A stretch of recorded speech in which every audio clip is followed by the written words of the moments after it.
kind of looking ahead to one of the most prestigious awards in all of football, the Ballon d'Or. It will be given out in October. You had some thoughts about how the Ballon d'Or process and the voting and the rankings would go. We want to take you back to June 2nd when you put out your initial Ballon d'Or rankings, because they look a lot different, and we'll get into it in just a moment. Yeah. But here, June 2nd, this is where your mind was going. Michael Olise, for you, was the favorite.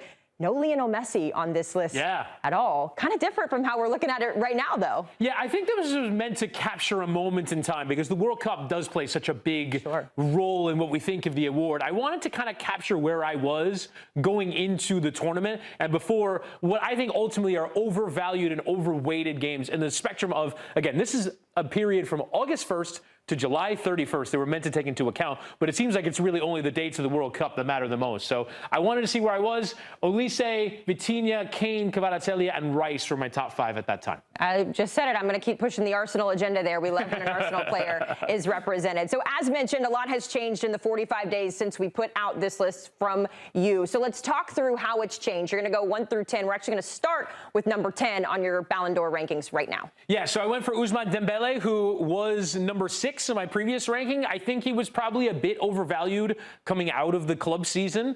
And I think when you talk about the Ballon d'Or, I think it is about rising to the level of being the best player on the best team. And I think for even as well as at times he played really well in that third group stage game for France against Norway, but they had made all those changes and ultimately the game proved to be inconsequential. Ultimately, there were other players on France, namely Kylian Mbappé, that most led the way. So because other players had some great World Cups, I had to drop him down a few spots. He did win it last time out, so he's got one in his closet. Let's let someone else jump in, maybe. Tell that to Messi.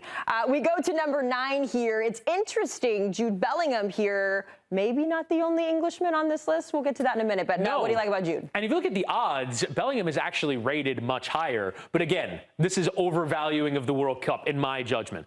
I think when you look at his club season, he finished on 8 goals and 5 assists, albeit in a non-functioning Real Madrid team where he's not the main star. But he did not have a good club season. And so, yes, he had an absolutely spectacular World Cup. If they went on to win it, he probably would be up towards top 3, maybe even number 1 if they go on to win it because of how good he was in this World Cup. But if we're taking the full 12-month calendar period into account, I think Jude is at number 9 and probably quite deserving of being in that position because I just don't think he had a good enough club season. Yeah, it did have a great World Cup, but you got to balance the entire year, the entire season. We go to number 8, a guy who was a little bit higher on the list come June 2nd. Vitinha here at number 8. Yeah, Vitinha is one of those players who I think is a little bit of an enigma with Portugal because I was watching the highlights of the final again the other day, and he's just so good. He dictates everything. He is the perfect player for Paris Saint-Germain. He makes it all tick. He makes it all work. But something about the way that the Portuguese national team works doesn't allow him to be at his best. And when they aren't controlling games, which they do for PSG, he's running a lot more. And all of a sudden, his deficiencies start to show a little bit. So Vitinha in the PSG context is perfect. But in the Portugal context, and we didn't quite see it at this tournament. I thought coming into it, they played Spain in the last 16. I really thought that they could really give that Spain midfield a run for their money. They really didn't. Spain ultimately controlled that game. I think Vitinha gets a little bit docked because of that. Okay, so he goes from number 2 to number 8 on your updated Ballon d'Or rankings. We go to number 7. I feel like Haaland is everyone in America's number 1 if they understood, what the impact. But number 7, what a great year. Just a pure striker from Haaland and capturing the hearts of fans as well. And when you're talking about a team that makes a surprise run to a quarterfinal, him being the leading goal scorer, him being, as you say, sort of this worldwide celebrity now, which is one of those things where it's shocking to me because I'm a football fan. I watch this guy every week. I've been watching this guy for years. I knew who he was, but the number of people that didn't know who he was and now are discovering this amazing star. But it's easy to forget, even though Manchester City didn't win any major silverware, that Erling Haaland led the Premier League in goals with 27. And the fact that we don't talk about him in higher regard is us judging him against his standard rather than saying, oh my God, a guy scored 27 goals in the Premier League. Are you kidding? Never mind adding what he did in the World Cup. So he was off my ballot before because Manchester City didn't win anything, but because of the World Cup that he had, because the way that he put that nation on his shoulders that hadn't even been to the World Cup since '98, got them all the way to a quarterfinal, move them up to 7. Yeah, I wish he was not on the list at all as an Arsenal fan because he scores all those goals against us, but I digress. Number 7 on Witty's list here. At number 6, Michael Olise, the guy who was supposed to win it June 2nd, according to you, and now 6th. I love him. I really do love Michael Olise. He's a brilliant player, and it just goes to show, again, high standards. Leads the World Cup in assists. And yet I have him dropping down 5 spots. That's because ultimately in the biggest game that we saw from them against Spain, but I think in the overall, in this tournament, we didn't see his best. we didn't see his best at this World Cup because, for whatever reason, fit. They had to bring him from the right into the inside. Then in that semifinal, they brought him back out to the right. And he just could never grow into that game. And I don't think ever really settled into a main man role for France. Good player, obviously led the team in assists, had some brilliant passes at this tournament, and I still absolutely love him as a player. But in terms of what he delivered, he under-delivered to me relative to expectations, and France under-delivered relative to expectations. So I dropped him down to 6. They will be playing in that third-place match. Up until this point, Chris, we have not seen a player in the final represented. That changes at number 5 with Lamine Yamal. Yeah, and this is one where Spain, this will be a fascinating one, the actual voting for the award, if Spain go on to win it. Because I don't think unless Lamine Yamal has a hat trick in the final or has a really good performance, scores a couple goals, and you see this sort of obvious impact from the best player in the World Cup final, I don't think he deserves to win the award even if Spain win the World Cup, because he wasn't good at this tournament. And we saw some shortcomings in the Champions League. We saw some shortcomings in some other areas, had some injuries this season. I don't think this was Lamine Yamal's best season of his short career, and yet we're going to give him the Ballon d'Or for it. So I just think that he is in that number 5 position, having had a great season and having been a part of a Spain run to the World Cup final, wins the penalty for the first goal, has been okay in the last few games, but I think in terms of star-making, star-winning, Ballon d'Or winning performance, I don't think that's what we saw from him at this World Cup. So I have him at number 5. If he has a good performance in the final, can go all the way up. Yeah, so I was going to say, always room to grow. And again, he's got plenty of time ahead of him to build on that legacy, as we talked earlier in the show. Number 4, a player not represented in this World Cup, but still a lot of fun to say, Vichka Kvaratskhelia. Yeah, and this is one where, again, we overvalue the World Cup. Vichka Kvaratskhelia scored in every round of the knockout round. He was absolutely brilliant for PSG.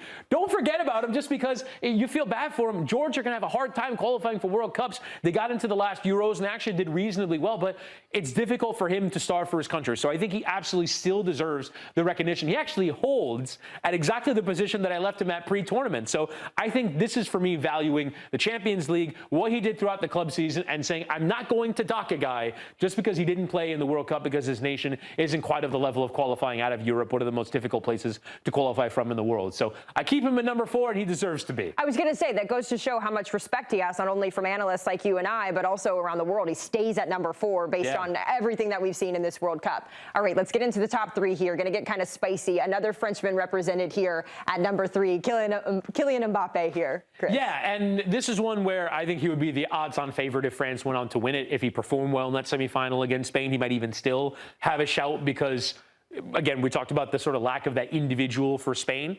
But I think Mbappé was absolutely stunning at this World Cup. He deserves every bit of the praise that he gets in the French national team shirt. I think, again, even if Spain go on to win it, and let's say he'd won the Champions League or even won La Liga, he's put up the individual numbers for club and for country to be right up there to go and win this award, even if Spain went on to win it. But because there is an A trophy in his silverware cabinet at the end of the season, I think 3 is his ceiling, even though he was absolutely, I think, the best player that we saw at this World Cup. It just didn't happen for him in the semifinal, and I think we have 2 players that are slightly above him. Yes, we do, and this is where it gets interesting. The top 2, at number 2, Harry Kane, who many thought, based on his season in the Bundesliga, he would be the guy to win this award.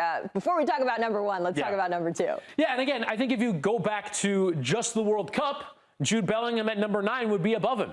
But because Harry Kane put together such an absolutely insane season of goal scoring in the Bundesliga, his goal scoring is into the 60s. He scored multiple goals in this World Cup. He did his job. He scored that brilliant goal against DR Congo. But I think he probably is liable to fall back as well, depending on what happens in this final. But I think what Kane delivered throughout this season is absolutely extraordinary. He had a decent World Cup, if not a great World Cup, so I can't really dock him too much. So I think based off of what he showed through the full 12 months, he deserves to be number 2. Of course, he took to social media to let everybody know he's going to evaluate what his future looks like in an international soccer. We all know who number 1 is on this list winning. He goes from not being on the list at all to number 1 in your final Ballon d'Or ranking. It's just the legacy of Lionel Messi. I know I talked about not overweighting the World Cup, but I think the reason why you wouldn't put him in the top 10 before is because he's playing in Major League Soccer, and you don't have that means of comparing what he does week in, week out. By the way, I added up the numbers. Between club and country, since the start of this voting period, which is August the 1st, 45 goals, 28 assists in all competitions for club and country. Leads Inter Miami to an MLS Cup. But we're not talking about MLS Cup. We're talking about the World Cup, where he has shown up and been the star. The players talk about him as the emotional leader, the inspirational leader, and the player who delivers over and over again for the national team. He showed it against England.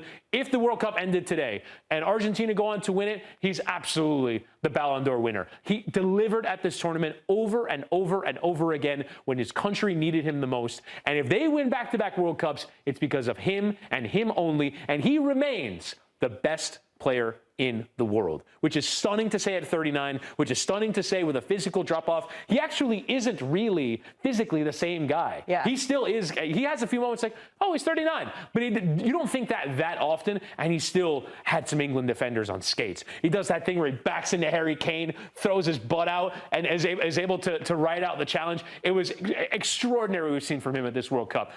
He's still the best player. So I have to put him number one, especially if Argentina go on to win it. He is nailed on to win this award. As we put a bow on it, flip it. If Spain wins, how do these change? I don't know. I have no idea. Okay. I don't think you can give it to Messi if they don't win, just because, again, he's not playing at the highest level of the club game. I think, yeah, it's probably Harry Kane, just in terms of combining performance of the two. Okay. But I have no idea. I feel bad for the actual voters of the Ballon d'Or. I'm just a guy here on the CBS Sports Golazo Network. The people with the actual ballots have a very difficult time, I think, if Argentina don't win this final.